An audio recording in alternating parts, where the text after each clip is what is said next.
Halo kelas 10 IPA, kembali lagi dengan Losa. Hari ini kita akan membahas lanjutan daripada biodiversity ataupun keanekaragaman hayati ya. Dan pada kali ini kita akan membahas tentang manfaat dan nilai keanekaragaman hayati, dan juga nanti bagaimana cara untuk tetap melindungi keanekaragaman hayati, terutama sih yang ada di Indonesia. Oke, jadi kita masuk kepada part yang pertama, yaitu adalah manfaat dan nilai keanekaragaman hayati. Nah, untuk manfaat dan nilai daripada keanekaragaman hayati, kita mulai dari kebutuhan primer, atau dengan kata lain, yang namanya manfaat dan memberikan nilai daripada keanekaragaman hayati yang sudah kita bahas minggu lalu dan juga 2 minggu yang lalu gitu ya nak ya. Jadi kebutuhan itu ada kebutuhan primer dan juga ada kebutuhan sekunder. Yang pertama adalah kebutuhan primer. Nah, untuk kebutuhan primer ini sendiri, yang pertama itu ada untuk sandang, kemudian ada pangan, kemudian ada juga papan, dan yang terakhir adalah udara bersih. Nah, jadi kita masuk kepada poin yang pertama. Poin yang pertama itu adalah tentang sandang. Sandang dalam artian berarti kan membuat pakaian, apalagi ya, kebutuhan yang dalam artian itu menutupi tubuh kita manusia. Nah, untuk untuk sandang ini ada beberapa contohnya lo berikan. Yang pertama itu ada ulat sutra, kemudian ada domba, kemudian juga ada kapas. Nah, untuk ulat sutra sendiri, kalian juga pasti udah tahu lah ya ulat sutra ini, atau apa ya saya katakan ya, ulat ini kan sebenarnya hasil dari metamorfosa. Jadi tidak selamanya dia menjadi ulat, akan tetapi nanti dia akan berubah menjadi kupu-kupu. Tapi pada saat si kupu-kupu yang mengalami metamorfosa pada fase kepompong, atau dengan kata lain setelah keluar nanti dari kepompongnya, dia akan kita kenal sebagai ulat sutra. Nah, maka penampil ataupun gambar daripada ulat sutra itu kamu bisa lihat di gambar ya kan, gambar sebelah sini ya kalau saya nggak salah. Biasanya sih bahan-bahan yang dijual itu dengan menggunakan kata terbuat dari sutra. Nah, jadi kalau misalnya kamu ke pasar ada menemukan misalnya batik sutra atau kemeja sutra, kemeja sutra atau apalagi ya, pokoknya kayak dia membawakan unsur-unsur sutra, itu terbuat dari ulat sutra ini sendiri. Nah, terus kemudian yang kedua adalah domba. Nah, untuk domba juga udah sangat familiar sih saya katakan ya. Untuk membuat jaket yang sangat tebal ya kan, sampai bulu-bulunya tuh keluar, dan paling banyak sih sebenarnya ini dipergunakan oleh orang-orang yang tinggal di daerah sangat dingin gitu. Ada bagian yang ketiga yaitu kapas. Nah, kapas ini kan kapas ini kan diambil dari pohon. Kamu tahu dong pohon pohon kapas ya kan. Di Jakarta kan ada tuh pohon daerah kapuk. Nah, daerah kapuk itu kenapa dikatakan sebagai daerah kapuk? Karena di sana banyak dijumpai tumbuhan kapuk, dimana kapuk ini nanti buahnya itu nanti ketika dibuka itu akan ada kapas di dalamnya. Jadi sebenarnya pohon kapuk itu penghasil kapas. Nah, jadi kapasnya itu diambil, terus nanti akan dibuat dia menjadi baju. Tentunya baju-baju yang terbuat dari kapas ya kan itu lebih lembut lah dibandingkan dengan baju-baju pada umumnya gitu. Lebih tebal juga bisa, karena dari strukturnya juga kamu udah tahu kapas. Apalagi perempuan tuh paling familiar dengan kapas ya. Kapas makeup ya kan, maksudnya tujuannya adalah untuk menghapus makeup, tapi bentuk dan variasi yang lainnya itu ada yang terbuat dari kapas. Nah, itu dia untuk kebutuhan primer sandang. Terus kemudian kita masuk kepada kebutuhan primer untuk pangan. Pangan ya berarti untuk makan kita sehari-hari. Yang pertama itu ada dari kelompok biji-bijian. Ya, untuk biji-bijian kamu udah tahu lah ya, selain dari gambar yang Lausa berikan, padi, jagung, gandum, kacang-kacangan, dan apalagi ya yang lain ya, masih banyak lah sebenarnya yang namanya juga biji-bijian. Nah, terus kemudian ada umbi-umbian. Nah, umbi-umbian ini juga banyak sekali kita konsumsi. Contohnya misalnya singkong, ketela, terus habis itu saya katakan ya untuk umbi-umbian. Kentang juga itu termasuk ke dalam umbi-umbian. Nah, jadi kamu harus ingat juga ya kan, umbi ini kan sebenarnya adalah akar yang dimana si tumbuhannya, dimana si tumbuhan ini menyimpan cadangan makanannya di dalam akar sehingga bisa kita konsumsi. Nah itu dia contoh-contoh untuk yang umbi-umbian ya, ada banyak sih sebenarnya contoh untuk singkong-singkongan atau umbi-umbian, ubi gitu ya. Contoh untuk singkong-singkongan atau ubi juga banyak, ada yang warnanya putih itu udah umum, ada yang warnanya ungu, ubi rambat ya kalau saya nggak salah, ada yang warnanya itu warna pink, ada. Terus warna apa lagi ya untuk ubi itu sendiri, banyak sih. Iya. Dan dari misalnya nih, dari yang Lausa katakan tadi ada 3 warna, dan itu ubi yang mana yang pernah kamu konsumsi? Ya pada dasarnya sih yang kamu konsumsi pasti yang warnanya putih, karena yang warna putih itu paling gampang untuk dapat singkong daun ubi. Jadi pohon ubi atau pohon daun ubi yang biasanya disayur, disantan oleh orang, itu umbinya pasti dia nanti berwarna putih terus dimakan. Nah terus kemudian ada satu lagi umbi-umbian, yaitu bengkoang. Nah bengkoang juga kan dikonsumsi oleh manusia. Terus kemudian kita masuk kepada sayur-sayuran, banyak sekali jenis daripada sayur-sayuran gitu. Terus kemudian ada buah, ada telur, ada daging, ada susu, dan lain-lain sebagainya. Ini dia masuk ke dalam sumber-sumber pangan. Terus kemudian kita masuk kepada sumber papan, atau dengan kata lain itu yang membuat rumah atau menyediakan fasilitas bagi manusia. Nah, jadi yang pertama itu ada pohon meranti. Untuk pohon meranti sendiri, yang mana ya saya katakan ya, pohon yang paling atas yang ada gambar kayu-kayu banyak Lausa pilih. Nah di sampingnya itu adalah pohon meranti. Kalau di video kan kelihatan seperti kecil ya nak pohonnya, tapi kamu bisa lihat di PPT yang Lausa berikan. Nanti kamu perbesar sendiri bagaimana struktur ataupun bagaimana bentuk daripada pohon meranti ini. Jadi kayunya juga biasa dipergunakan oleh orang untuk misalnya nih kalau kayak di desa ya, membuat rumah, membuat apa namanya, maksud saya membuat rumah itu kayak apa sih, dinding-dindingnya gitu ya, dinding-dindingnya, atau juga untuk membuat atapnya bisa banyak sih sebenarnya, untuk membuat bangku-bangku juga.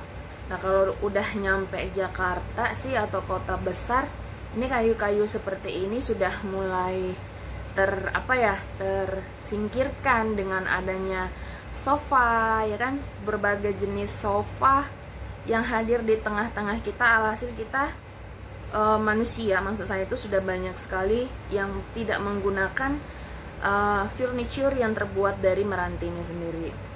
Begitupun dengan pohon jati. Nah pohon jati juga itu gambar pohon yang ada di bawahnya ya, yang di sampingnya itu ada gambar lemari-lemari. Nah kalau untuk pohon jati ini masih jauh lebih terkenal dibandingkan meranti. Maksud Lausa itu terkenal, biarpun di Jakarta sebagian orang gitu ya, sebagian orang tuh ada loh yang tipikalnya itu dia klasik. Jadi kayak dia mau lemarinya tuh dari pohon jati ya kan, terus nanti di finishing dengan apa ya saya katakan ya, dengan cairan bening gitu biar kelihatan kayak celing-celing gitu kan, supaya tahan lama juga sih gitu, itu anti rayap juga maksudnya. Nah terus kemudian tempat tidur dari kayu jati itu juga banyak sekali ditemukan gitu ya, bahkan toko-tokonya juga masih banyak di Jakarta. Kalau misalnya lo bisa lihat sendiri, kalau misalnya banyak tokonya berarti pembelinya atau customernya juga banyak. Nah terus kemudian dari bangku-bangku juga ya, dengan kata lain sih, orang kalau dia membeli barang itu terbuat dari pohon jati, biasanya sih hanya orang-orang tertentu aja gitu. Lausa tidak bilang hanya orang-orang kaya doang, tapi pada dasarnya adalah orang-orang yang menyukai tema klasik. Nah terus kemudian ada pohon sengon. Nah pohon sengon itu yang di bawahnya lagi gitu ya, yang di sampingnya ada kayak orang lagi bangun rumah tapi untuk atasnya.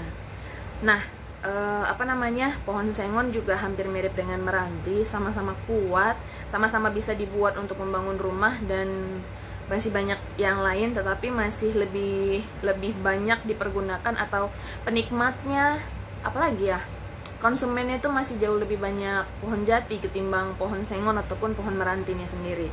Lalu kemudian ada pohon sawo. Ya kalau sawo kamu udah tahu dong, ya kan, bahkan buahnya juga kita makan. Nah, copot. Nah untuk sawo ini sendiri apa namanya, sebenarnya sih juga banyak ya dipergunakan. Intinya sih membuat bangku, meja, apalagi ya selain rumah gitu. Ya bangku-bangkuan sih, bangku, kursi yang terbuat dari kayu-kayu. Cuman di sini sengaja Lausa ambil tuh ada papan catur kalau kamu perhatikan ya. Jadi papan catur itu memang paling banyak dijual, yang harganya mahal-mahal gitu loh, yang terbuat dari kayu itu dia dari pohon sawo.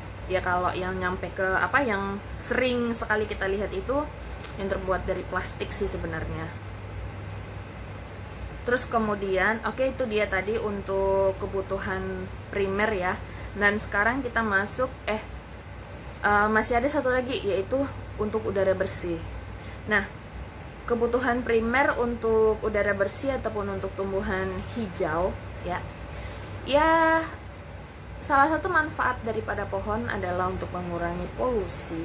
Karena pada dasarnya atau kalimatnya itu seperti ini. Kenapa dikatakan bisa mengurangi polusi? Karena memang tumbuhan atau manusia, hewan, dan juga kendaraan itu kan mengeluarkan gas karbon. CO2 itu kalau dikatalis atau dengan kata lain itu dipecah gitu kan, dia kan akan menjadi karbon ditambah dengan oksigen ataupun ditambah dengan O2. Nah, karbonnya ini atau dengan kata lain CO2 kan diambil oleh si tumbuhan lalu dipecah di dalam dirinya sendiri, dipecah oleh si tumbuhan itu, karbonnya diambil oleh si tumbuhan, lalu kemudian oksigennya dilepas kembali ke apa ya saya katakan ya ke lingkungan lah, ke atmosfer supaya bisa dipergunakan oleh makhluk hidup yang lainnya. Jadi kalau misalnya sengaja foto-foto yang lo ambil itu adalah kota yang ditumbuhi oleh pepohonan. Jadi kayak kalau misalnya kita bandingkan nih dengan kota yang tidak ada pohonnya. Ada satu kota pohonnya banyak, ada satu kota lagi yang pohonnya itu kurang kurang banyak. Atau dengan kata lain kota industri sih bisa dikatakan ya, kota industri. Nah, kota industri ini udaranya itu gersang satu. Terus kemudian yang kedua, selain gersang, panas gitu. Efeknya ya, efek daripada gersangnya tadi panas. Terus kemudian yang ketiga, pokoknya dan kalau misalnya itu kita berlama-lama di luar ruangan ya, tapi berada dalam kawasan industri atau kota industri, kalau kita berlama-lama di luar, pasti nanti tubuh kita itu kayak, bukan tubuh, wajah gitu ya, wajah atau tangan yang paling gampang untuk kita sentuh. Pas kita pegang kayak gini tuh kayak lengket-lengket, atau tangan kita juga kalau kita pegang kayak gini tuh pasti lengket-lengket. Kenapa? Karena debu-debunya itu nempel kan di dalam tubuh kita sendiri. Sementara kalau misalnya kota yang ditumbuhi oleh si tumbuhan ini, otomatis itu semua nggak akan terjadi. Bukan nggak akan terjadi sih, tapi lebih ke saya katakan ya, lebih ke arah pembersihan lingkungan. Ini adalah untuk membantu manusia, untuk membantu hewan gitu, untuk tetap mendapatkan oksigen. Karena kan si tumbuhan pada dasarnya tidak membutuhkan oksigen. Pada dasarnya loh saya katakan. Oke, kita lanjutkan. Sekarang kita masuk kepada manfaat dan nilai keanekaragaman hayati dalam hal kebutuhan sekunder. Kebutuhan sekunder ya butuh nggak butuh, itu sih maksud daripada kebutuhan sekunder ini ya, kebutuhan kedua. Ya sebagai contoh lah, misalnya kayak kalian gitu, para siswa sebelum COVID lah saya katakan ya kan. Ini kita berbicara untuk anak-anak yang rumahnya itu nggak terlalu jauh loh saya katakan. Ada atau tidak ada mobil ya kan, atau ada atau tidak ada motor ataupun sepeda, kamu tetap bisa sampai ke sekolah. Nah itulah maksudnya. Atau dengan kata lain, kamu naik kendaraan bisa, kamu berjalan kaki pun bisa. Jadi butuh nggak butuh sih sebenarnya. Nah, yang pertama, kebutuhan sekunder ini ada untuk transportasi. Transportasinya yang pertama ada kuda, ada unta, dan juga ada sapi. Nah, kuda, unta, sapi, kemudian saya tambahkan satu lagi ada gajah. Ini adalah alat transportasi yang paling banyak digunakan tuh pada zaman Bahenol sih sebenarnya ya. Bahenol atau dengan kata lain itu zaman Baholak, zaman dulu. Ya orang-orang zaman dulu, biarpun istilahnya masih kolot, masih zaman dulu, tetap kan mereka melakukan transmigrasi, tetap melakukan urusan-urusan mereka yang kita nggak tahu urusan mereka apa-apa aja, tapi mereka perlu untuk berpindah tempat, maka mereka membutuhkan tenaga hewan gitu. Nah, paling umum sih itu yang mereka gunakan adalah kuda. Nah, sengaja di situ lo ambil satu gambar kuda putih yang ditunggangi oleh seorang artis Korea yang sangat terkenal, ya kan, namanya adalah si Lee Min Ho. Dan di sampingnya lagi itu adalah kuda yang dipergunakan oleh orang di zaman dulu. Nah, jadi kayak nenek moyang kita sendiri pun orang Indonesia gitu ya, pada zaman Belanda lah saya katakan, maksudnya itu pada zaman penjajahan gitu. Pada zaman penjajahan juga mereka menggunakan transportasi itu pakai kuda. Dibandingkan dengan sapi ataupun gajah, di sini Miss nggak mengatakan unta ya, karena unta kan nggak ada di Indonesia. Jadi kayak kita ngebahasnya itu kayak fokus di Indonesia dulu. Jadi kayak apa namanya, dibandingkan dengan sapi ataupun gajah yang jauh lebih kuat, jauh lebih punya tenaga dan gak gampang lelah, itu memang kuda. Ya kuda gitu. Makanya kan kalau kamu perhatikan ada mobil yang mereknya itu saya nggak tahu sih itu merek atau apa gitu, tapi dia ada tulisan kudanya, ya kan?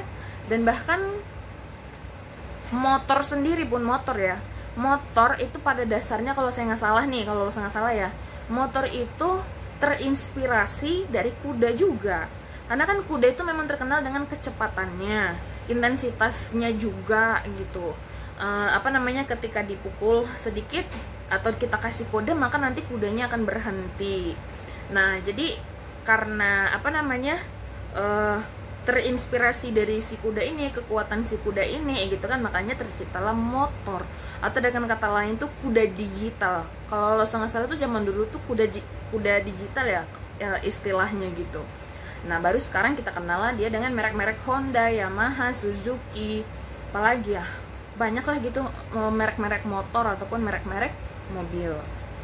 Nah, kalau zaman dulu sih salah satu fungsi kuda ini ya seperti gambar di samping yang apa namanya yang kamu lihat itu, untuk peperangan juga, untuk membantu para tentara atau mungkin untuk membantu para pembela lah ya, kita katakan para pembela itu untuk secepat mungkin berjalan, dalam artian itu melakukan, bukan penebasan sih, tapi lebih tepatnya kayak melakukan apa ya saya katakan ya, peperangan lah kayak gitu. Ya, contohnya itu kayak film-film zaman sekarang gitu loh.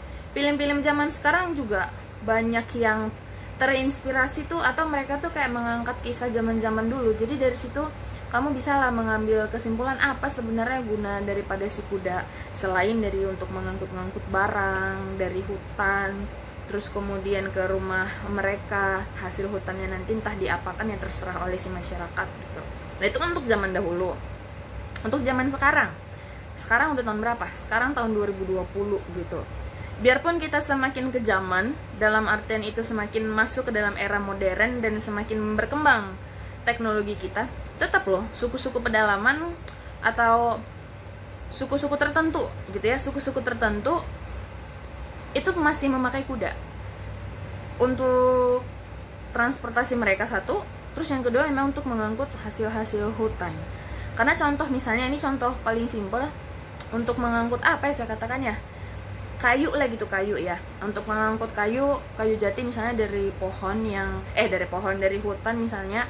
Nah, nggak semua petani loh, tidak semua petani atau tidak semua pelaku pengambil apa ya hasil hutan itu kaya. Kebanyakan sih mereka tuh pada miskin, tapi mereka perlu untuk mengambil itu semua. Jadi mereka akan memelihara kuda. Nah, jadi setelah apa namanya, nanti di atas kudanya itu mereka akan taruh, mereka akan ikatkan ke badannya supaya si kuda ini nanti yang membawa turun ke bawah. Itu satu. Karena yang saya katakan tadi, tidak semuanya itu kaya.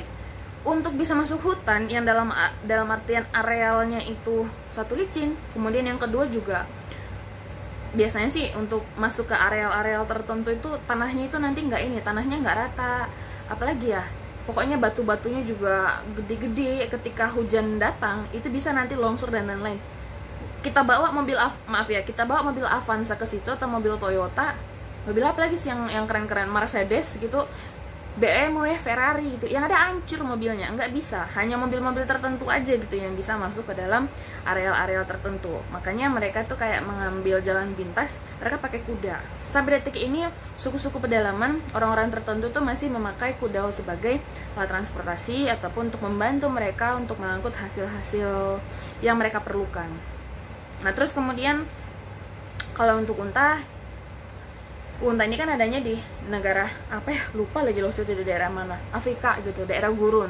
Nah sama aja sih sebenarnya untuk berpindah tempat lah, dari suatu tempat ke tempat yang lain gitu. Cuman sih makin kesini ke zaman modern, di sana di daerah Afrika sana gitu ya, penggunaan unta sebagai sebagai alat transportasi berpindah tempat itu sebenarnya sudah berkurang. Semakin kesini ke era modern, unta itu cuman kayak alat rekreasi doang sih dibuat sama mereka, supaya masyarakat itu bisa merasakan bagaimana naik unta dan lain-lain sebagainya. Karena kan biarpun mereka daerah gurun, masih jauh lebih maju dibandingkan dengan negara kita Indonesia. Jadi kalau misalnya kita berbicara masalah suku, di Indonesia masih banyak nggak suku-suku tertinggal?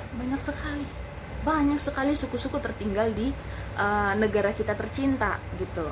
Sementara kalau kayak di negara mereka, di negara Afrika kita katakan ya, yang menggunakan unta-unta tadi atau suku-suku tertinggal mereka, semakin kesini mereka sebenarnya semakin mengurangi, karena mereka tahu dampaknya apa. Satu, kemudian mereka juga tahu kalau misalnya itu dilakukan terus-menerus kan itu sama dengan penyiksaan hewan gitu. Kesadaran mereka untuk menjaga keanekaragaman hayati atau menjaga populasi agar si unta ini tetap ada tuh jauh lebih tinggi dibandingkan dengan kita orang Indonesia. Ya sebagai contoh, saya yakin pernah tuh ada kasus viral, kalau saya nggak salah tuh di Depok ya. Maaf kalau misalnya lo salah, tapi kalau nggak salah sih di Depok itu ada ada kuda yang menggelepar di jalanan. Terus ketika dia menggelepar malah dipukuli sama tuannya gitu. Padahal si kudanya ini sudah menunjukkan gejala-gejala: 1, kelelahan, 2, dehidrasi, 3, kecapean. Sebenarnya sih sama gitu kan. Sama aja kayak kita. Kayak kamu gitu. Kita udah berjalan sangat jauh dari satu daerah ke daerah yang lain, jalan gitu misalnya. Udah jalan jauh, panas. Kita nggak minum tapi tetap dipaksa. Alhasil apa? Nanti kamu bisa jatuh, bisa ngegelepar, bisa pingsan. Nah, hewan juga begitu. Sempat itu viral tuh. Nah terus kemudian begitu juga lah ya dengan sapi ataupun gajah. Nah kita masuk kepada rekreasi. Nah untuk rekreasi itu maksudnya adalah untuk saya katakan ya, rekreasi ya, menikmati daripada keanekaragaman hayati ini. Yang pertama adalah hewan peliharaan. Zaman sekarang ini siapa sih yang nggak punya hewan peliharaan ya kan? Bahkan saya sendiri punya hewan peliharaan gitu. Ketika saya pulang ke kediamannya saya, nanti yang pertama yang saya lihat adalah peliharaan. Itu kayak ada rasa seneng di dalam hati ketika melihat si kecil itu kayak menyambut saya datang gitu. Ketika saya kasih makan, nanti mereka akan pegang-pegang kandangnya. Itu kayak merefleksikan otak saya gitu. Dan kayaknya apa yang saya rasakan itu pasti dirasakan oleh orang banyak juga. Nah, jadi kayak contoh-contoh untuk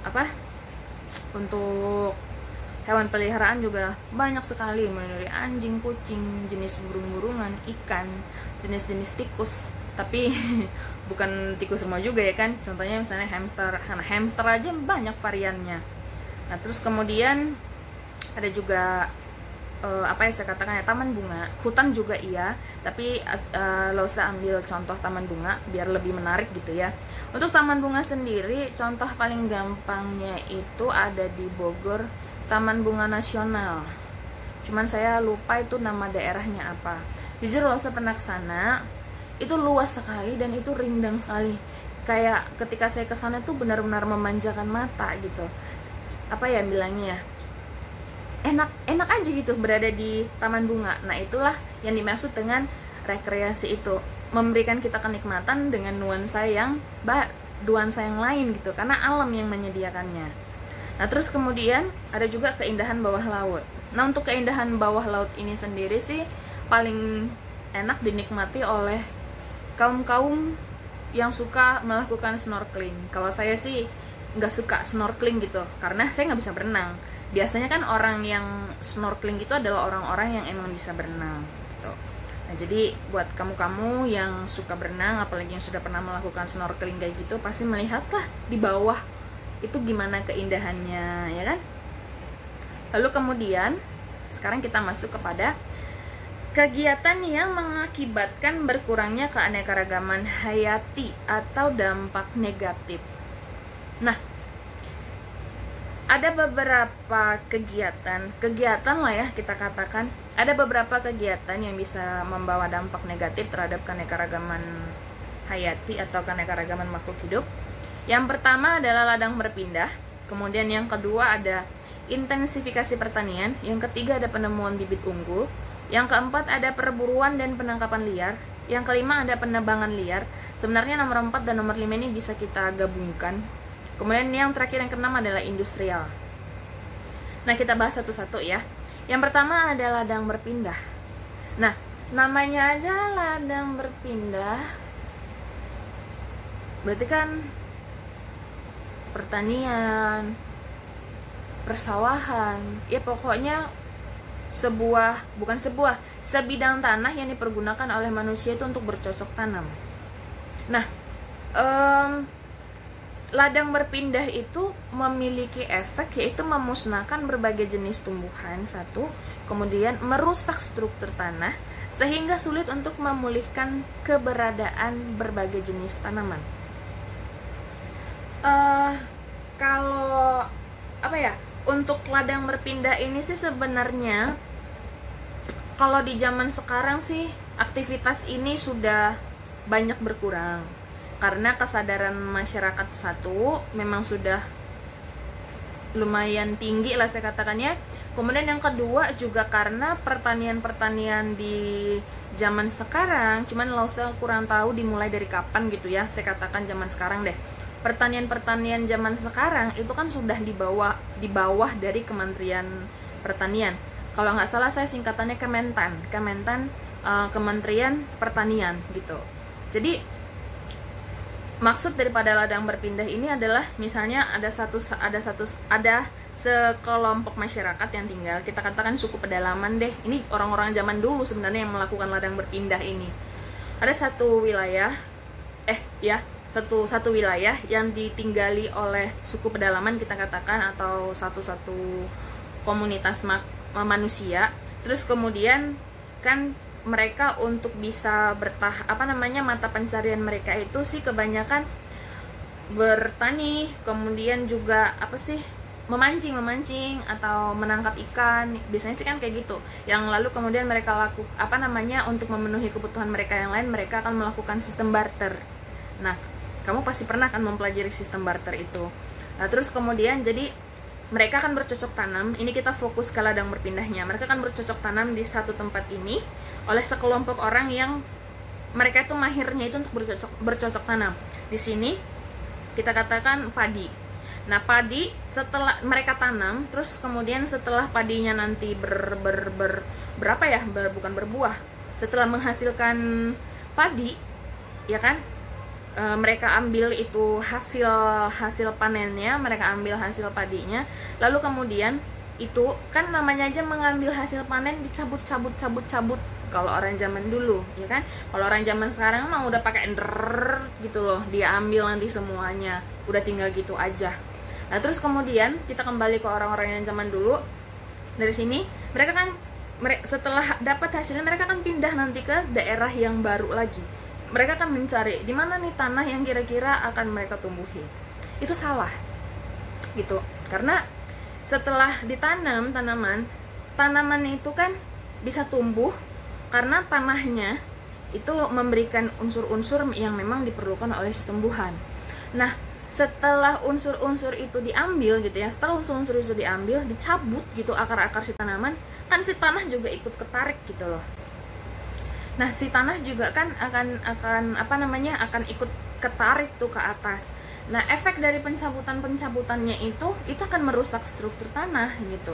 Sehingga kalau tidak diremajakan tanahnya atau kalau tidak diperbaiki unsur-unsur tanahnya gitu, itu nanti akan menyebabkan menjadi tanah tandus, menjadi tanah gambut gitu, yang dalam artian tuh jebol ke bawah, jebol kayak apa ya, mirip dengan longsor gitu. Cuma bedanya kan kalau longsor itu itu tanah yang turun ya kan, dari atas ke bawah gitu. Gimana ya saya bilang ya, kalau longsor ya kamu paham lah gitu, longsor pokoknya itu kayak dari pegunungan turun ke bawah. Tapi kalau kalau turun ke bawah untuk tanah gambut ataupun tanah tandus yang saya katakan tadi, ini tuh tanah gitu, ini lempengan tanah, terus di bawahnya ini kan tetap lapisan-lapisan tanah sebenarnya, tetap lapisan. Nah terus kemudian kita katakan misalnya lapisannya itu setinggi ini nah setinggi ini gitu lapisannya.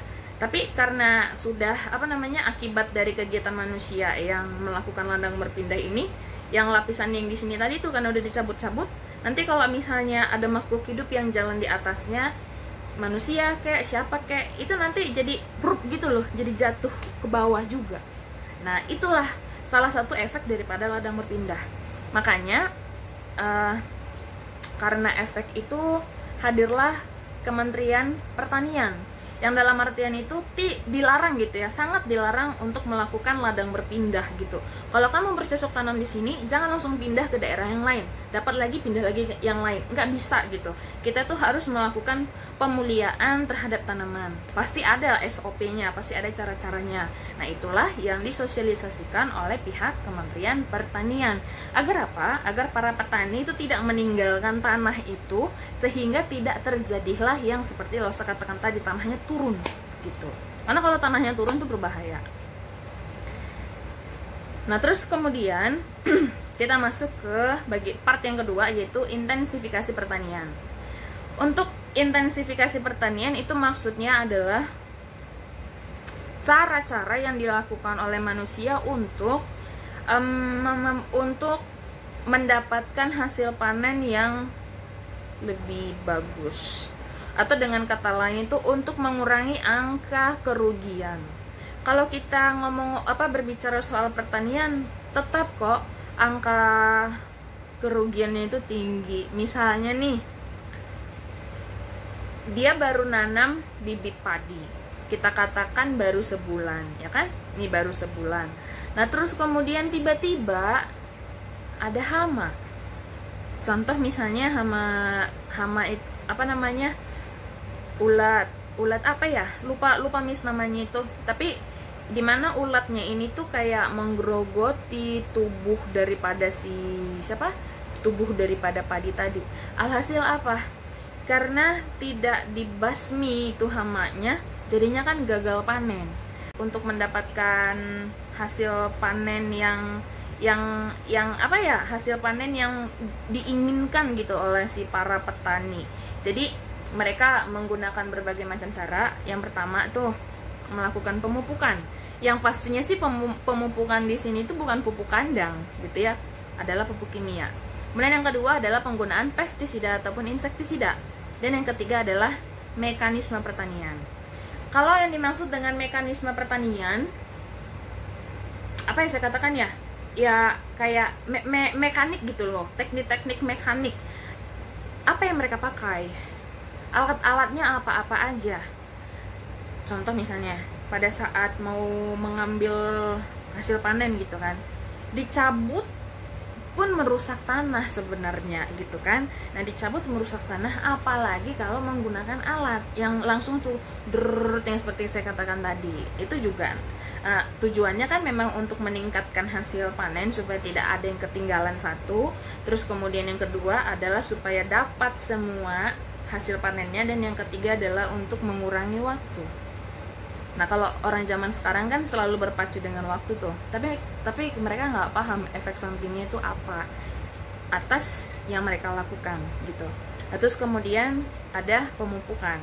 Nah pemupukan itu kamu bisa lihat di situ gambarnya ya kan, ada bapak-bapak yang pakai baju warna hitam terus tas putih.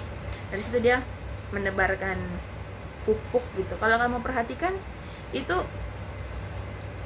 jumlahnya banyak loh, saya katakan ya, jumlahnya banyak, meskipun untuk Meskipun dia kayak dia rasa ketika dia melempar seperti itu tuh sudah distribusinya itu udah pas gitu untuk semua tanaman, tapi sih enggak gitu.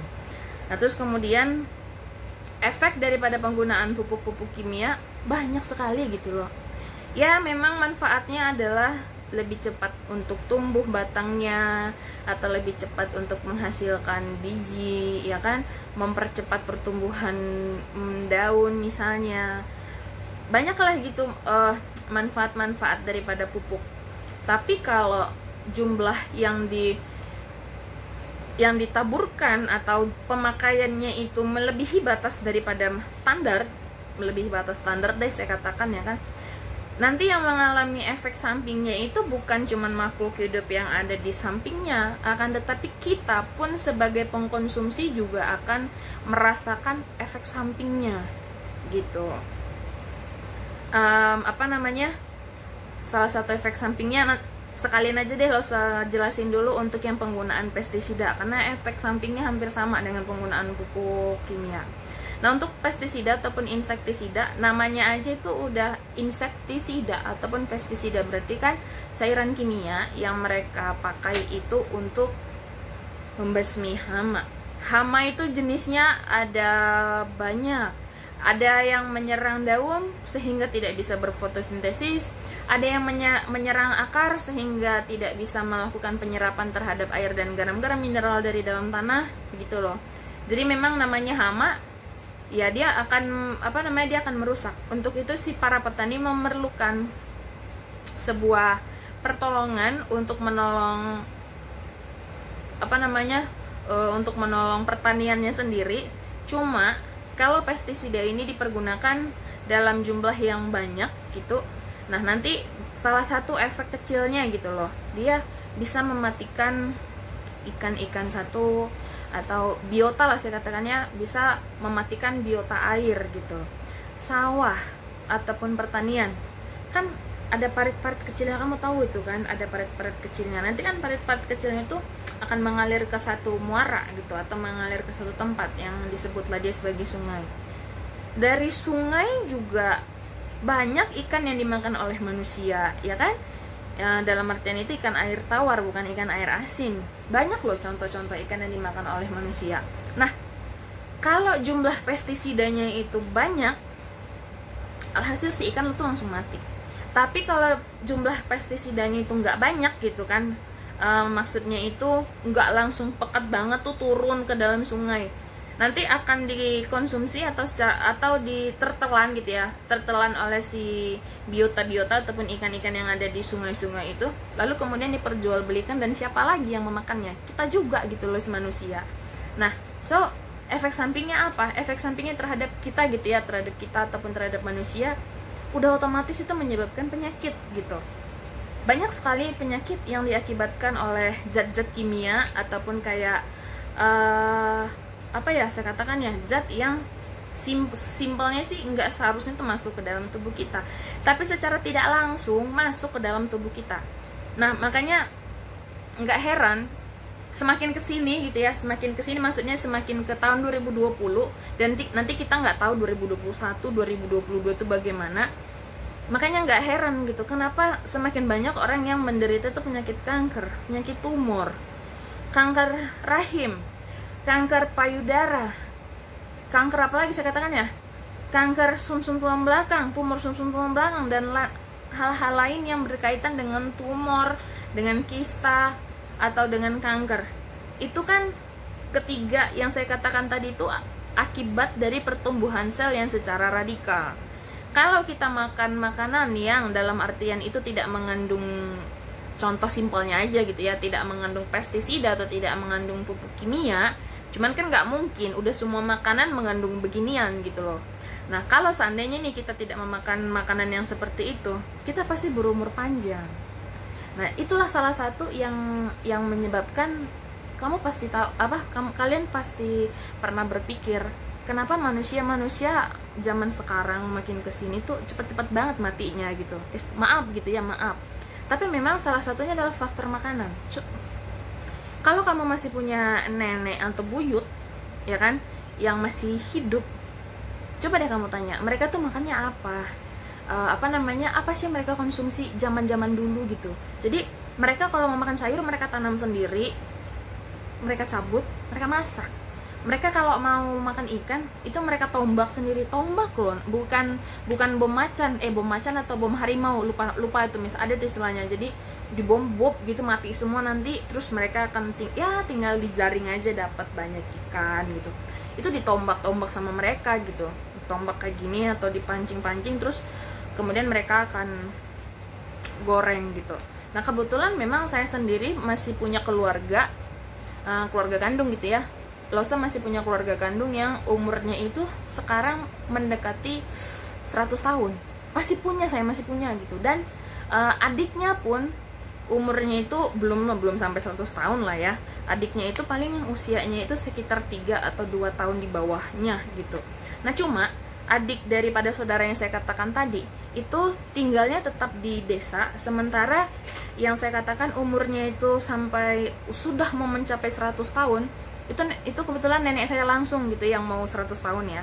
Nah jadi adiknya ini tuh jauh lebih sehat dibandingkan kakaknya, nenek saya sendiri, karena nenek saya itu sudah lama tinggal di kota, jadi semakin berkuranglah daya tahan tubuhnya akibat semua makanan yang dikonsumsi.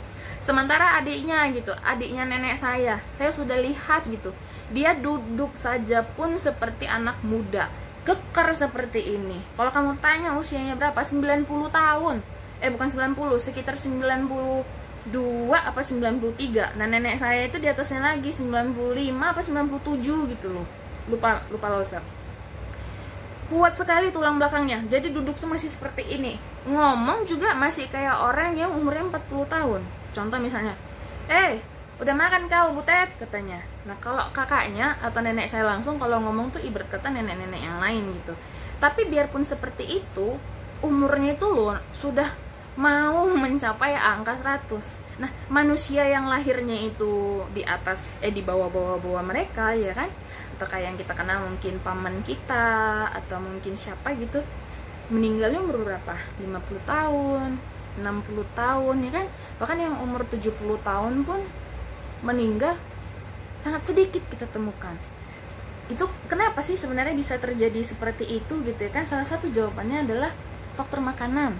Terlalu banyak loh dikonsumsi yang enggak di dalam tubuh ini.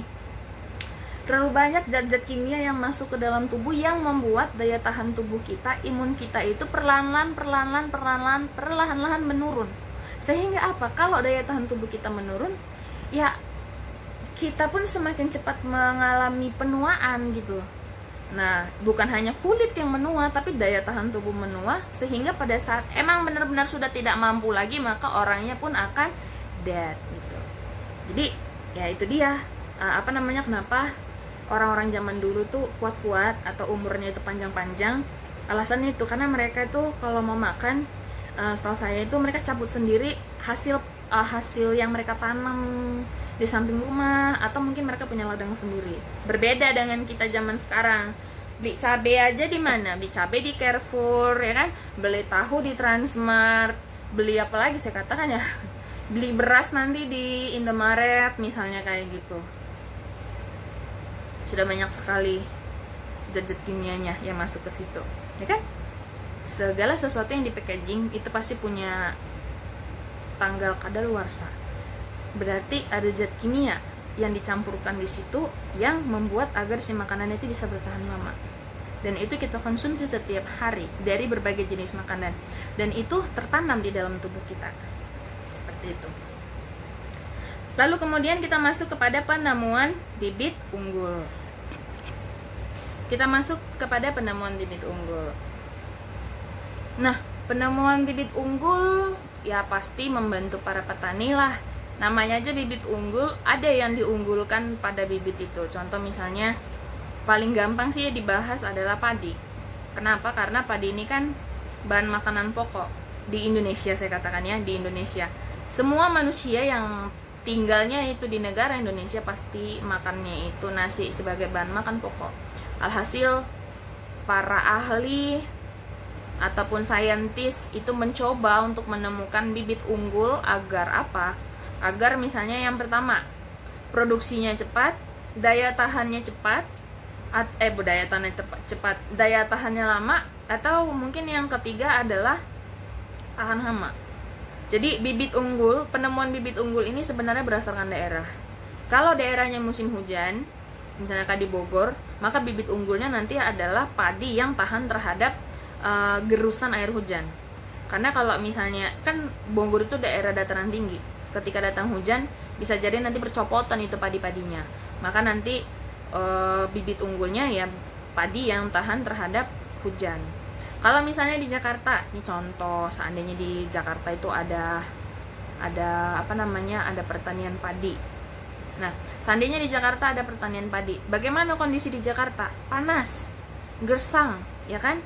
Nah, apakah si padi bisa tumbuh di Jakarta? Bisa, tapi wajib menggunakan bibit unggul. Nggak bisa lagi untuk tidak akan tumbuh kalau murni padi asli atau plasma nutfa namanya. Kenapa? Bukan kenapa. Jadi kayak bibit unggul ini memang dia unggul di satu-satu poin. Nah, terus kemudian penemuan bibit unggul ini mengakibatkan terdesaknya bibit lokal yang disebut sebagai erosi plasma nutfa. Dan di situ sudah lo usah kasih plasma nutfa itu pengertiannya adalah sumber daya asli. So ada padi asli Indonesia, ya kan? Ada padi asli Indonesia. Pokoknya padi yang tidak direkayasakan gennya. Bibit unggul ini sebenarnya hasil dari rekayasa genetika. Nah, nanti kan kalau di SMA rekayasa genetika ini kamu pelajari di kelas 12. Genetika. Di bibit asli sebenarnya sih bibit aslinya ya. Bibit aslinya, padi aslinya itu dirombak sama mereka gennya. Bisa gitu ya, bisa, namanya udah ahli gitu loh di bidangnya. Nanti mereka akan rombak gennya, mereka akan buat struktur yang baru, yaitu struktur DNA yang tahan terhadap hama, struktur DNA yang tahan terhadap suhu lingkungan, suhu dingin, suhu hujan, dan lain-lain sebagainya gitu. Sehingga yang diperjualbelikan semakin kesini, semakin ke zaman 2020 maksud saya ya, yang diperjualbelikan adalah padi-padi yang memiliki nilai bibit unggul. Nah, kalau bibit unggul terus yang ditanam oleh manusia, lama-kelamaan bibit aslinya atau saya katakan ya, padi aslinya itu lama-kelamaan itu akan hilang nanti dari permukaan bumi. Dengan kata lain tuh masuk kepada kategori punah. Nah, kan kita sebenarnya bukan kita, itulah tujuan daripada orang-orang yang masuk dalam kategori melakukan konservasi alam sih lebih tepatnya ya. Jadi untuk menjaga agar nilai plasma nutfa ini tuh tidak akan mengalami erosi, tidak akan mengalami penurunan. Jadi kayak bibit unggul ini misalnya dipakai nih hanya di tanah Jakarta aja, hanya dipakai di tanah di tanah Bogor aja misalnya. Di mana nanti bibit aslinya itu bisa kita temukan, ya kan? Ya di daerah-daerah yang tidak memerlukan. Contoh misalnya si padi ini cocoknya itu berada pada lingkungan yang curah hujannya tidak terlalu tinggi, tetapi panasnya juga tidak terlalu tinggi, sedang-sedang kayak gitu. Losa tidak bisa mengatakan daerah Medan itu adem-adem, karena Medan juga sudah sangat panas, Palembang juga panas sekali, Riau juga panas, Kalimantan juga sama. Cuman masuknya nanti dia kepada pedesaan. Misalnya kalau kayak daerah Sumatera Utara itu Brastagi, Balige, itu nanti akan menggunakan bibit asli. Tapi tetap padi asli itu tetap bisa didistribusikan nanti ke Jakarta. Nah, kita tinggal mengetahui aja, misalnya nih kayak padi pandan nih kalau saya nggak salah ya, padi pandan atau padi apa gitu yang asli asli di kita di Indonesia. Ditanamnya tidak di Jakarta, tapi padinya bisa nyampe ke Jakarta gitu. Nah, terus kemudian di situ ada 5 jenis bibit unggul baru yang ditemukan oleh Kementan. Salah satunya adalah padi beras merah pamelan. Bukan beras merah yang selama ini sudah ada, enggak. Beras merah yang ada selama ini itu masuk ke dalam keanekaragaman tingkat gen. Nah itu memang ada, cuman ini tuh jenis pamelan gitu loh. Terus kemudian ada padi beras merah aromatik atau pamerah. Terus ada padi basmati ataupun dikenal sebagai baroma. Nah kamu bisa perhatikan di situ ada Ustaz kasih dua gambar. Satu gambar tuh kayak ditaruh di wajan-wajan gitu loh. Di situ ada baroma ataupun basmati, itu sama maksudnya. Nah terus kemudian ada padi ketan putih atau paketih. Terus kemudian ada padi beras hitam ataupun jeliteng. Nah terus kemudian ya tinggal ininya aja. Bibit unggul ini tidak hanya memiliki kualitas yang baik. Kelima jenis bibit padi unggul baru ini juga mempunyai potensi hasil yang besar dalam sekali panen. Pada dasarnya tujuan daripada bibit unggul ini adalah untuk membantu mendapatkan hasil panen terbaik. Kita masuk kepada perburuan dan penangkapan liar. Nah, perburuan dan penangkapan liar apabila dilakukan dengan cara yang tidak tepat dan tanpa kenal batas dapat memusnahkan jenis-jenis hewan dan tumbuhan tertentu. Ya, makanya kan kemarin kamu itu saya suruh untuk membuat tugas keterampilan, yaitu mencari hewan yang sudah punah dan juga mencari tumbuhan yang sudah punah. Sebagian saya perhatikan, sebagian maksudnya itu bukan sebagian orang ya, sebagian yang kamu cari itu adalah varietas yang memang ada di Indonesia tetapi dia sudah punah. Salah satu alasan kenapa dia punah, satu itu karena perburuan liar. Contoh misalnya harimau Jawa. Harimau Jawa itu memang asli harimau yang ada di saya katakan ya, yang memang asli ada di hutan-hutan yang ada di Jawa, tapi memang sudah punah karena terlalu sering diburu oleh manusia. Untuk apa? Ya untuk membuat baju kulitnya. Nah, seperti itu. Jadi kalau gambar yang pertama itu kan gambar badak ya, cuma nggak kelihatan lagi culanya. Itu bukan cula, itu yang di sininya itu udah dipatahkan. Nah jadi hidup-hidup loh dipatahkan. Itu sama kayak kita manusia yang secara hidup-hidup gitu ya, nggak dibius tuh tangan kita tuh dipertek gitu loh, dipatahkan, mati orangnya. Jadi badaknya juga kayak gitu.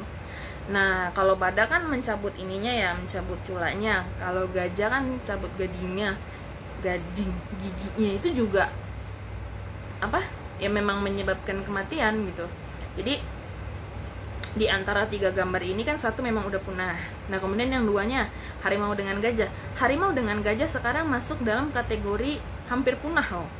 Kenapa? Karena saking banyaknya perburuan liar yang dilakukan oleh masyarakat. Yang sempat viral itu perburuan yang dilakukan di Riau. Harimau, cuma saya nggak tahu tuh harimau varian apa gitu ya, atau varietas apa. Cuma ya sempat itu masuk berita, saya nggak tahu kamu tahu apa enggak.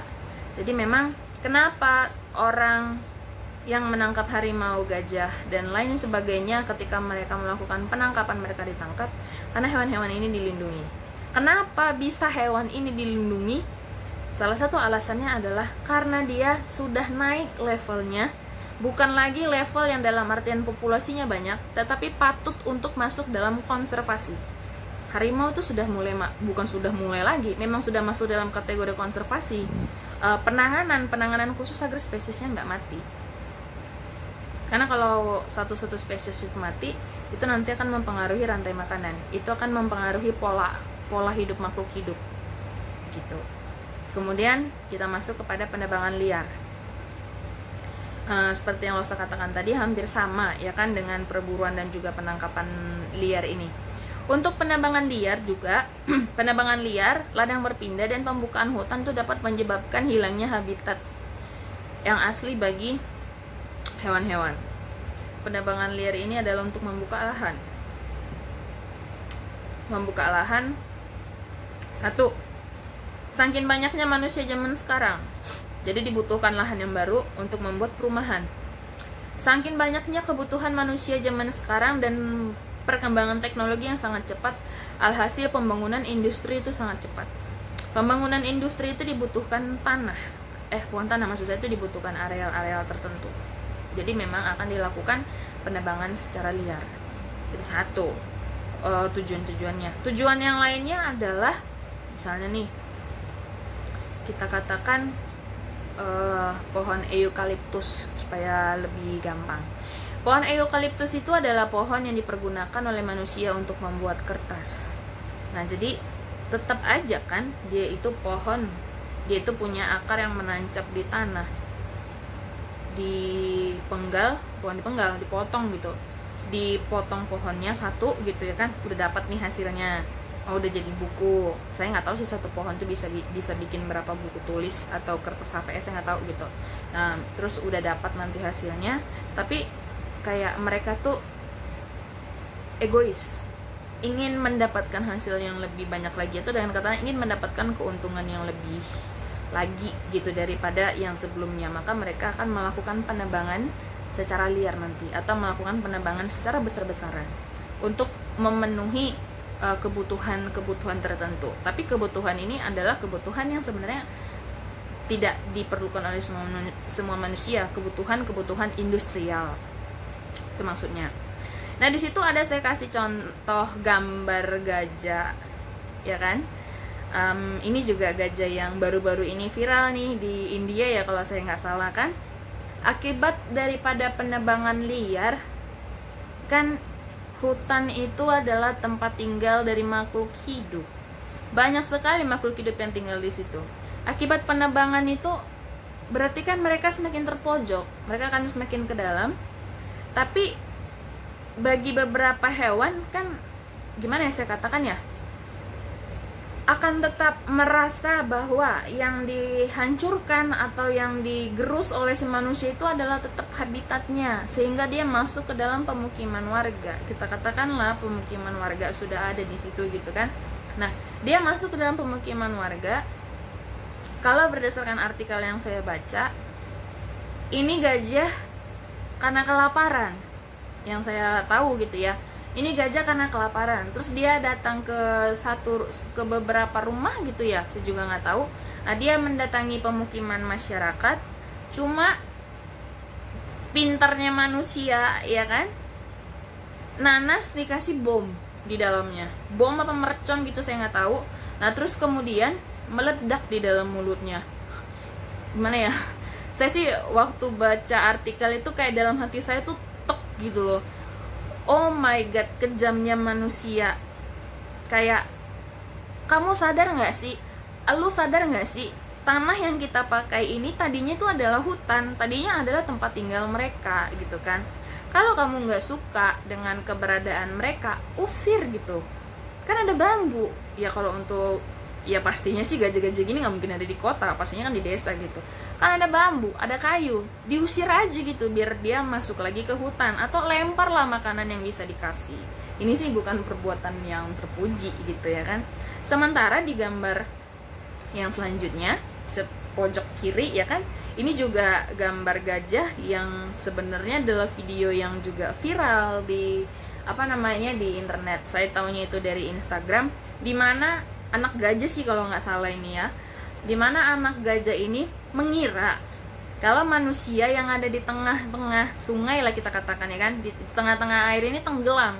Terus dia kayak ada nalurinya, dia datang untuk menyelamatkan si gajah, menyelamatkan si manusia tersebut. Nah, jadi kayak itulah efek-efek daripada penebangan liar itu kan, mengakibatkan beberapa makhluk hidup itu akan masuk ke pemukiman warga, sementara beberapa hewan itu nggak semuanya jahat gitu loh.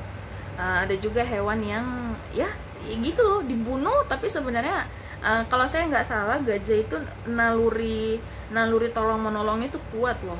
Makanya di negara mana ya, pokoknya ASEAN gitu kalau saya nggak salah ya, negara mana itu yang gajah itu dipuja gitu, ada dijadiin dewa ya kalau saya nggak salah, dewa gajah tuh entah apa gitu, ada belalai-belalainya begitu, karena mereka sangat menghargai itu gajah, karena mereka tahu kalau gajah itu punya naluri yang sangat kuat gitu loh. Nalurinya tuh hampir sama kayak manusia. Terus kita masuk kepada industrialisasi. Nah, industrialisasi ini yang pertama adalah mengurangi areal hutan, kemudian yang kedua menyebabkan polusi, dan yang ketiga adalah berkurangnya jenis hewan dan juga jenis tumbuhan. Kayaknya sih untuk industrialisasi ini Losa nggak perlu jelasin lagi lah ya, kamu juga udah paham. Intinya sih industrialisasi ini adalah pabrik, perkantoran gitu, industri apa ya sekatakannya. Pokoknya untuk industri ini pasti ada nanti satu bangunan khusus untuk produksinya, atau dengan kata lain kalau di istilah-istilah pabrik itu plant gitu ya. Nah, ada plan-plannya. Terus ada juga kantor administrasinya, jadi nggak digabung. Kalau administrasi kan dia arsip gitu loh, mengerjakan dokumen. Sementara kalau pabrik itu sendiri untuk menghasilkan suatu produk, entah sepatu, entah baju, entah apapun itu. Nah, jadi segala sesuatu yang berhubungan dengan industrial itu pasti punya yang namanya polusi.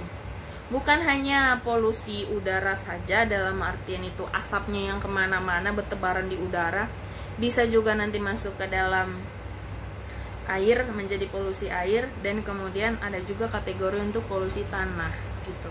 Jadi tidak hanya manusia yang melakukan polusi, tetapi industrial juga melakukan polusi. Sebenarnya sih tetap manusia, ya kan? Tapi kalau misalnya nih saya katakan manusia, maksudnya adalah untuk perseorangan, tapi kalau industrial itu rame-rame manusianya melakukan polusi. Oke, kemudian kita masuk kepada kegiatan yang dapat melestarikan keanekaragaman hayati atau yang memberikan dampak positif terhadap kehati. Keanekaragaman hayati itu singkatannya adalah kehati. Nah, terus yang pertama ada reboisasi, kemudian yang kedua ada pengendalian hama secara biologi, yang ketiga sistem tebang pilih, yang keempat adalah usaha pelestarian. Yang pertama adalah reboisasi. Reboisasi ini menambahkan jenis tumbuhan baru, kemudian yang kedua memulihkan kawasan hutan yang mengalami kerusakan. Itu ada mengalami kerusakan gitu. Nah, reboisasi itu kan pengertian lainnya adalah penghijauan. Penghijauan dengan peremajaan itu beda ya.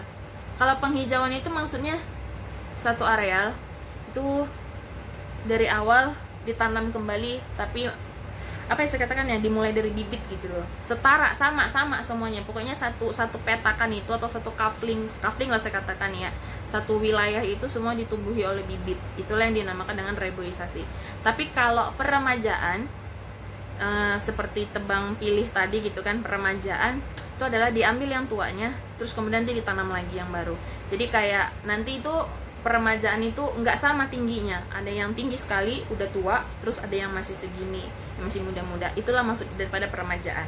Tapi kalau reboisasi ini memang semuanya nanti ditanam ulang dari awal. Nah, setelah ditanam ulang atau dilakukan reboisasi, pasti butuh waktu yang sangat lama lah ya. Butuh waktu yang lama untuk bisa menjadi hutan kembali, atau untuk menjadi ekosistem aja deh kita katakan. Kemudian yang kedua, dampak positifnya adalah pengendalian hama secara biologi. Kalau pengendalian hama secara kimiawi itu tadi dengan pemberian insektisida ataupun pestisida. Tapi kalau secara biologi, maka kita mendatangkan musuh alaminya atau mendatangkan predatornya. Contoh, salah satu hama itu tikus. Tikus itu menggigiti ini loh, menggigiti akarnya loh, ngambilin akar. Pokoknya akar. Pokoknya merusak tanaman itu. Terus kemudian ada juga jenis-jenis ulat-ulatan. Di sini ada nih lo sebuat nih hama-hama pada tumbuhan. Ada ulat kubis, ada ulat tanah, ada kumbang bertanduk, kutu daun trips, kemudian ada ulat tomat, ada ada kepik hijau. Ya, itu kalau untuk tumbuhan-tumbuhan pertanian yang lainnya. Tapi kalau misalnya untuk padi tadi kayak tikus gitu, maka kita datangkan predator alaminya atau yang memakan si tikus. Siapa yang makan tikus? Kucing. Itu kan contoh gitu. Maka nanti didatangkanlah beberapa jenis kucing. Tapi sih kalau saya nggak salah ini kucingnya udah dilatih dulu. Maksudnya kayak ditebar nanti kucingnya, terus habis itu nanti kucingnya akan dikumpulkan kembali. Kalau misalnya cuman kita taruh doang kayak gitu, hilang. nggak datang lagi nanti predatornya. Nah, tapi kalau untuk pertanian yang besar, makanya mereka itu menggunakan pestisida. Karena menggunakan pengendalian hama secara biologi pasti punya kelemahan. Salah satu kelemahannya adalah membutuhkan waktu yang sangat lama, satu. Kemudian yang kedua, tidak semua hama nanti akan bersih atau mati gitu. Hamanya itu nggak 100% hilang. Tapi kalau menggunakan pestisida, memang keuntungannya dia mengurangi durasi. Hamanya juga secara keseluruhan itu bersih, tapi kerugiannya adalah pestisidanya itu nanti bisa mengendap di dalam tumbuhan, bisa mengakibatkan mutasi nanti di dalam DNA si tumbuhan, atau opsi lainnya adalah pada saat hujan turun, maka nanti pestisidanya akan masuk ke sungai, ya kan, melalui perairan. Nah, terus kemudian akan termakan oleh ikan-ikan dan akan termakan juga oleh kita. Nah, itulah dia kalau pengendalian hama secara biologi. Jadi kita tuh mendatangkan predatornya. Kita harus tahu ulat kubis ini siapa yang memakan, hewan apa predatornya, ulat tomat apa predatornya. Maka nanti tinggal disebar aja itu predatornya. Kemudian kita masuk kepada sistem tebang pilih. Sistem tebang pilih ini dilakukan dengan mempertimbangkan dan memilih tumbuhan yang sudah layak pakai, lalu dilakukan peremajaan kembali. Nah, ini nih tadi yang saya katakan, kata peremajaan. Nah, jadi sistem tebang pilih ini dia harus mempertimbangkan mana tumbuhan yang sudah layak pakai atau sudah tua gitu ya, sudah bisa nih ditebang gitu. Nah, baru habis itu ditanam lagi yang baru di dekat-dekatnya. Supaya ada penggantinya, nggak langsung bolong hutannya gitu. Jadi kayak tebang pilih ini lawannya adalah penebangan secara liar. Pertama ada in situ, kemudian yang kedua ada ex situ. In situ itu pengertiannya di dalam, jadi dia itu menggunakan ekosistem asli. Kemudian yang kedua ex situ itu di luar, ataupun ekosistem aslinya itu bukan ekosistem asli, itu ekosistem buatan. Nah, ekosistem buatannya itu strip, dia membuat atau mengadakan tempat yang baru dan disesuaikan dengan habitat aslinya. Jadi kita masuk di situ gambarnya itu sebagi menjadi dua part ya. Yang di samping usaha pelestarian alam itu ada gambar in situ. Jadi kayak channel TV National Geographic dan lain-lain sebagainya itu mereka nge-shoot makhluk hidupnya itu, nge-shoot hewan-hewannya itu memang berdasar menggunakan ekosistem aslinya. Nah, terus kemudian kalau di Indonesia sendiri Pulau Komodo ya emang benar-benar pulaunya sendiri kan, bukan yang dibuat gitu. Contoh yang dibuat kebun binatang. Nah, terus kemudian yang ekosistem di air juga di bawah. Yang di bawah juga nggak ada yang buatan, semuanya itu asli. Yang buatan itu yang mana? Akuarium. Cuman maksud Tulus itu akuarium yang besar kayak yang ada di Ancol tuh. Tahu kan kamu? SeaWorld.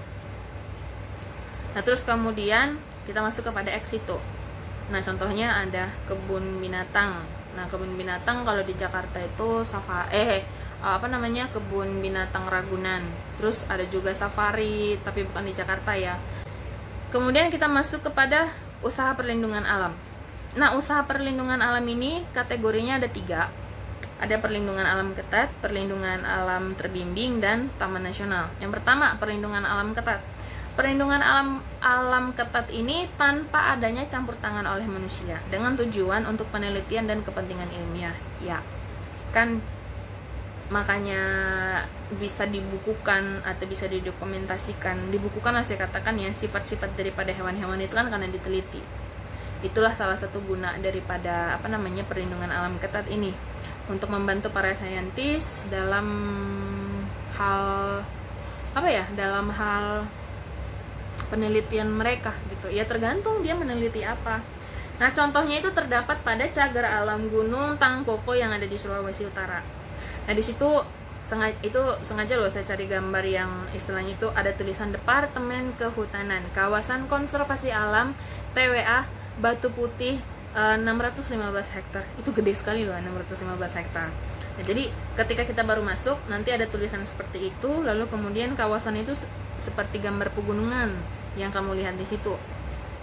Ya, salah satu contoh hewannya yang di sampingnya itu gitu. Terus kemudian usaha perlindungan alam yang kedua adalah perlindungan alam terbimbing.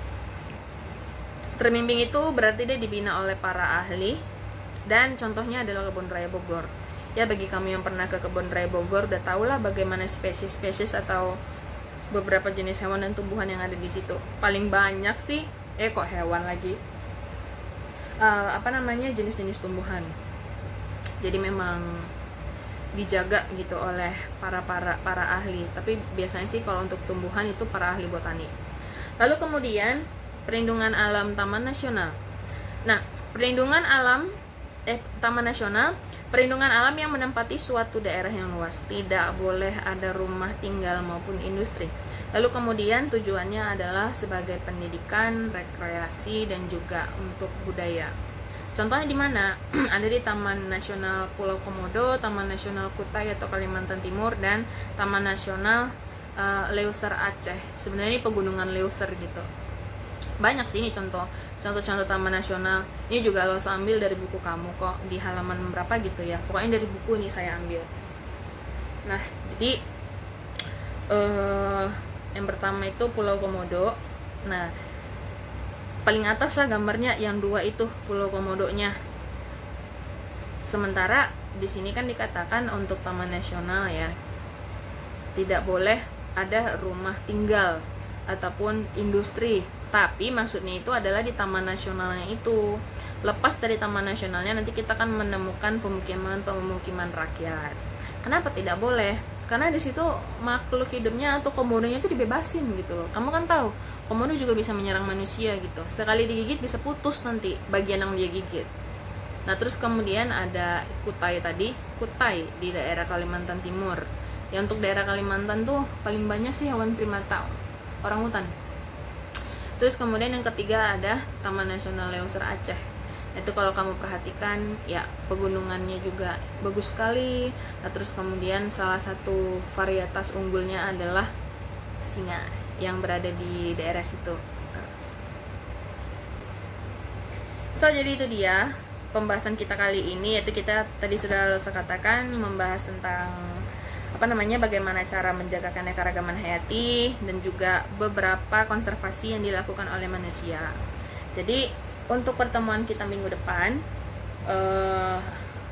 Los akan memberikan kamu kisi-kisi untuk PTS ya, kisi-kisi untuk PTS, dan juga minggu depan kamu akan masuk kepada ujian bab yang kedua ini gitu.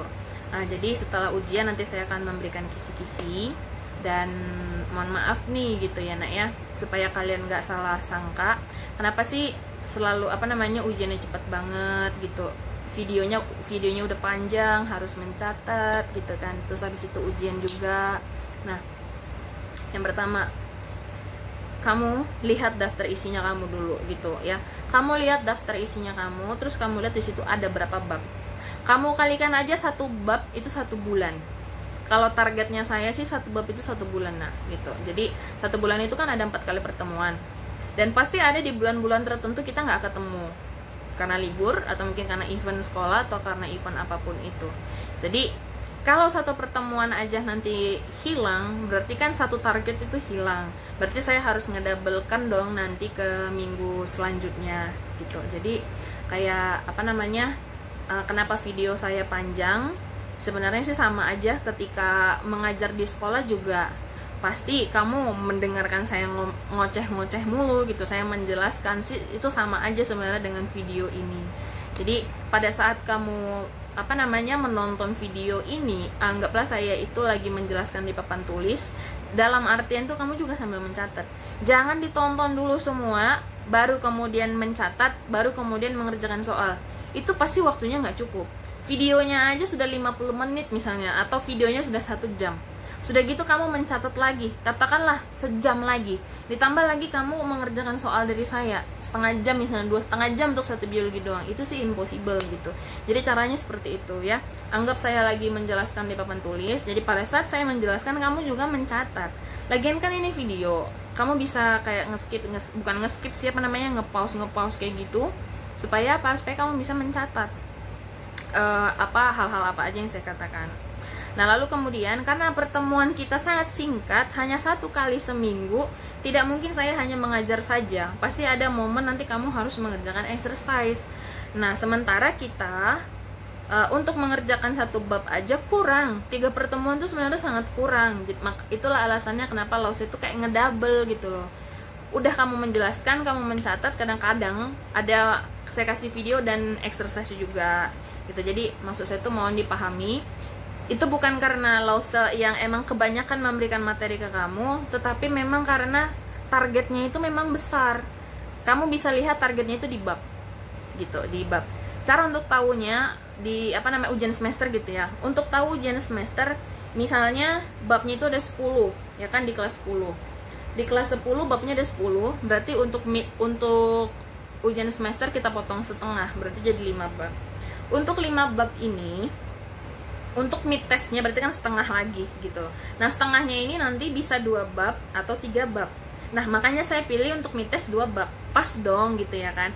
Untuk menyelesaikan 1 bab itu diperlukan 1 bulan.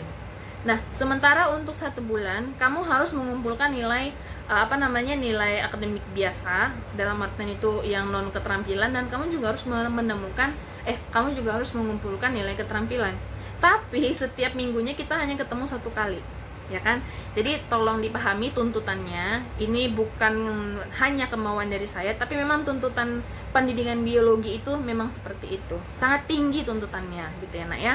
Dan juga perlu saya tekankan, nggak perlulah berulang kali harus saya sebutkan gitu ya nak.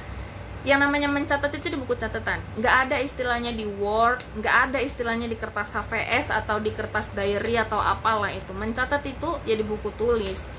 Usahakanlah kamu mencatat gitu. Kalau ngetik seperti ini, itu nggak akan membuat hal yang kamu ketik tuh nempel di kepala. Lagian sistemnya saya dari dulu tuh mencatat itu selalu di buku tulis.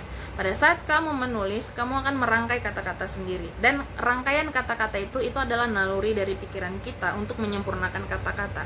Semakin kamu mengeluarkan naluri kamu, semakin kamu memberikan hati kamu dalam mencatat itu. Dengan sendirinya kamu akan memahami gitu loh, apa misalnya tadi kebutuhan primer, apa kebutuhan sekunder, dan hal-hal lainnya lagi. Oke, itu aja sedikit harapan dari saya gitu ya, supaya kamu bisa mengerti kenapa biologi itu sepertinya banyak sekali gitu. Saya ini cuman media transfer ke kamu doang. Saya ini cuman penyampai, translate aja ke kamu. Tapi memang pada dasarnya biologi ini tuntutannya sangat besar. Sudah dari sananya gitu, bukan dari sayanya loh. Saya ini cuma menyampaikan doang. Gitu ya nak ya. Jadi untuk minggu depan kita akan ujian, dan juga ujiannya itu tentang ini ya, biodiversity, dan nanti saya akan memberikan kamu kisi-kisi. Terus untuk exercise-nya berarti mau tidak mau akan saya berikan nanti di hari yang mungkin akan yang mungkin akan mengganggu hari biasanya kamu. Pastinya saya akan memberikan kamu waktu misalnya 2 hari atau 3 hari supaya tidak mengganggu pelajaran yang lainnya. Semoga dipahami, dan itu aja sih ya, daripada kamu bosan juga ngedengerin Lause ngomong.